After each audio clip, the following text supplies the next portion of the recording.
બોટાદ શહેરમાંથી એસઓજી પોલીસે બિલ વગરના 45 જૂના મોબાઈલ જપ્ત કર્યા. ₹12,45,000નો મુદ્દામાલ જપ્ત કરાયો.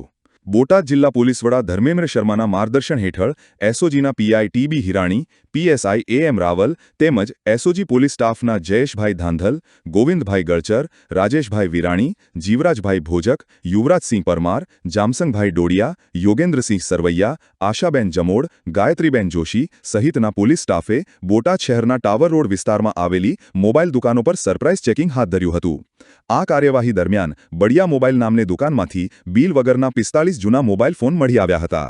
પોલીસે આ મામલે દુકાન માલિક યોગેશભાઈ ઈશ્વરભાઈ ચૌહાણને ઝડપી પાડ્યા છે. જપ્ત કરાયેલા 45 મોબાઈલ ફોનની કિંમત ₹12,45,000 આંકવામાં આવી છે. એસઓજી પોલીસના ચેકિંગ દરમિયાન દુકાન માલિક યોગેશભાઈ ચૌહાણ આ મોબાઈલ ફોન સંબંધિત કોઈ માન્ય બિલ કે પુરાવા રજૂ કરી શક્યા ન હતા. પોલીસને શંકા છે કે આ મોબાઈલ ફોન ચોરીના અથવા છેતરપિંડી કરીને મેળવવામાં આવ્યા હોઈ શકે છે. આ અંગે પોલીસે વધુ તપાસ હાથ ધરી છે અને ભારતીય નાગરિક સુરક્ષા સંહિતા 2023ની કલમ 35(1)(c) હેઠળ કાયદેસરની કાર્યવાહી હાથ ધરી છે. રિપોર્ટર વિપુલ લોહાર, ડીપી ન્યૂઝ, બોટાદ.